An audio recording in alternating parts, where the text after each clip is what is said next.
The team at Technology for Hotels knows how busy you are, so we've created this concise briefing to keep you up to date on key happenings in the hotel industry. Let's dive in. Yeah, absolutely. And it's needed because things are moving incredibly fast, especially across the Asia-Pacific region right now. We're seeing so much development, strategic shifts. It's vital for leaders like you to stay plugged in. Couldn't agree more. So let's kick things off with a really big strategic move. EVT Limited, they've just launched EVT Connect Hospitality. And this isn't just a name change. It's a whole new third-party hotel management division. And they've immediately acquired ProInvest Group's hotel management company.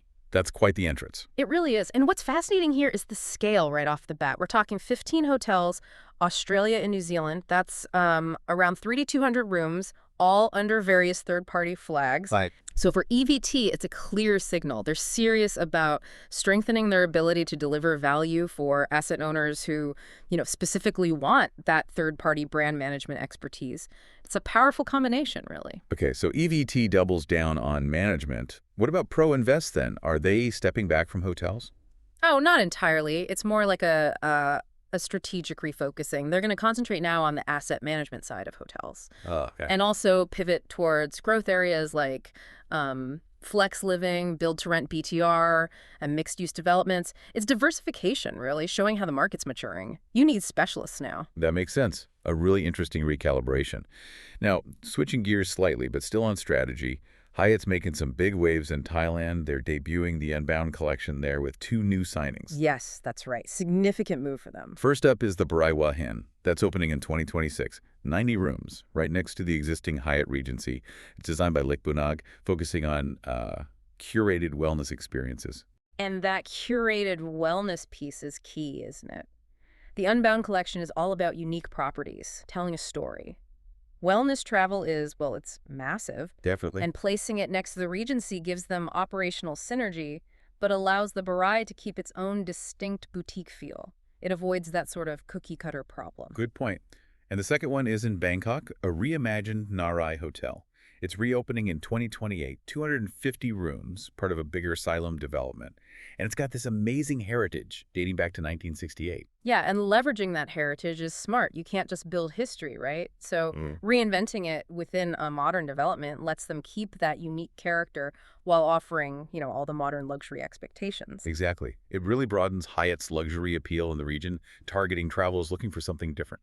Distinct segments. Okay, so from luxury curation to, sheer expansion, Marriott and IHG are certainly not standing still.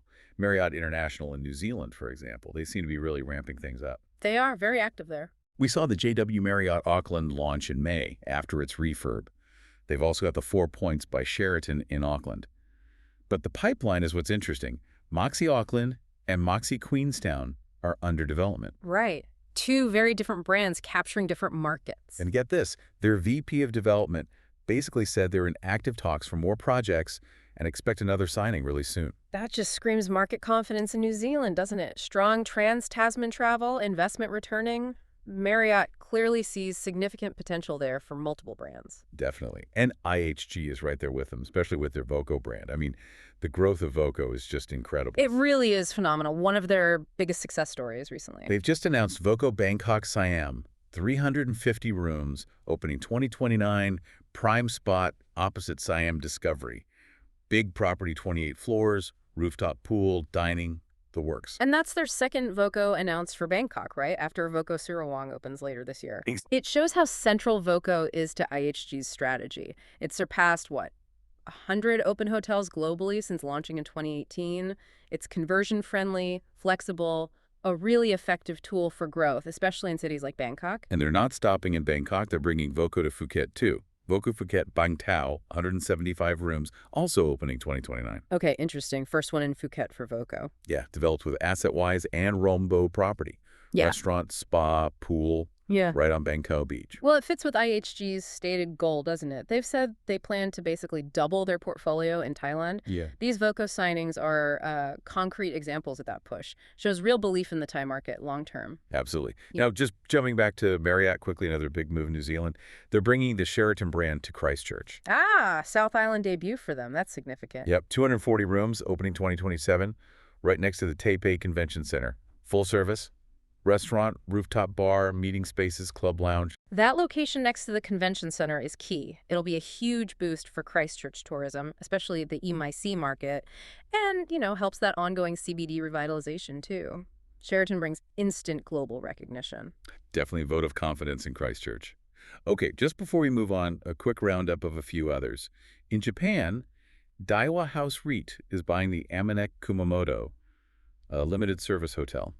Steady REIT activity there. Also in Japan, Kasumi Gaseki Capital sold 2 hotel development sites, one in Tokyo, one in Izumo City. Right, capital recycling keeps the development pipeline moving. And then in Singapore, Mama Shelter is making its Asian debut in September. That's on Killiney Road, 115 rooms. Ah, Mama Shelter, that's exciting.